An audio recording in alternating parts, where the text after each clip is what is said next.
আমাৰ ৰাজ্য চৰকাৰৰ বাজেটত এইবাৰ আমি এটা সিদ্ধান্ত কৰিছিলো যে এনেকুৱা যদি ডেকা লৰা আৰু ছাত্ৰ ছাত্ৰী বিশেষকৈ অসমৰ বাহিৰত যদি তেওঁলোকৰ মৃত্যু হয় তেওঁলোকৰ শৱদেহ সন্মান সহকাৰে আমি অসমলৈ উভতাই আনিম।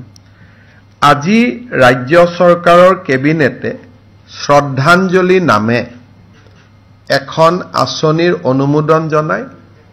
এই আঁচনিখনৰ দ্বাৰা অসমৰ বাহিৰত কাম কৰিবলৈ যোৱা যুৱক যুৱতী অথবা ছাত্ৰ ছাত্ৰীসকলৰ মৃত্যু হলে তেওঁলোকৰ মৃতদেহ সন্মান সহকাৰে ৰাজ্য চৰকাৰৰ খৰচত উভতাই লৈ অহা হ'ব।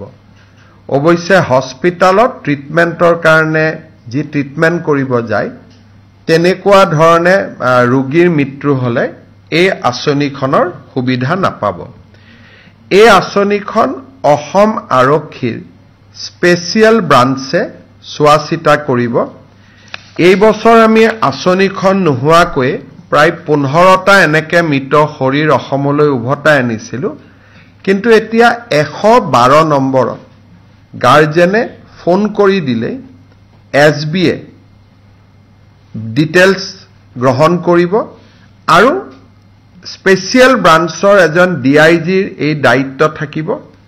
তেওঁ মৃতদেহটো সন্মান সহকাৰে উভতাই লৈ অহাৰ বাবে কাম কৰিব।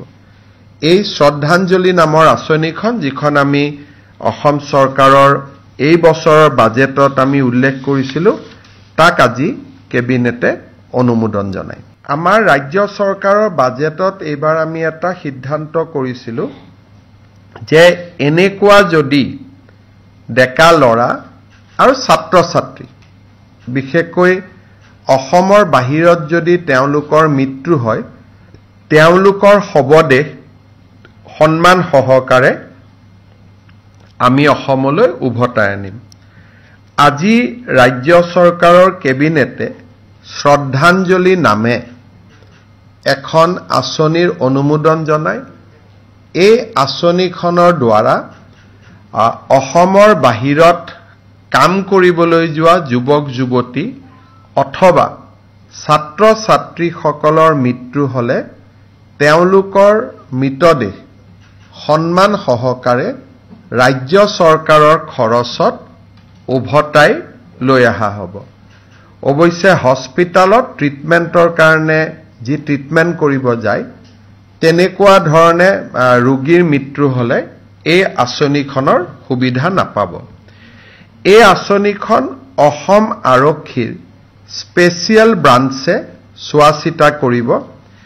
এই বছৰ আমি আঁচনিখন নোহোৱাকৈ প্ৰায় 15টা এনেকে মৃত শৰীৰ অসমলৈ উভতাই আনিছিলো, কিন্তু এতিয়া 112 নম্বৰত গাৰ্জেনে ফোন কৰি দিলে SBয়ে ডিটেইলছ গ্ৰহণ কৰিব আৰু স্পেচিয়েল ব্ৰাঞ্চৰ এজন DIGৰ এই দায়িত্ব থাকিব। তেওঁ মৃতদেহটো সন্মান সহকাৰে উভতাই লৈ অহাৰ বাবে কাম কৰিব। এই শ্ৰদ্ধাঞ্জলি নামৰ আঁচনিখন যিখন আমি অসম চৰকাৰৰ এই বছৰৰ বাজেটত আমি উল্লেখ কৰিছিলো তাক আজি কেবিনেটে অনুমোদন জনায়।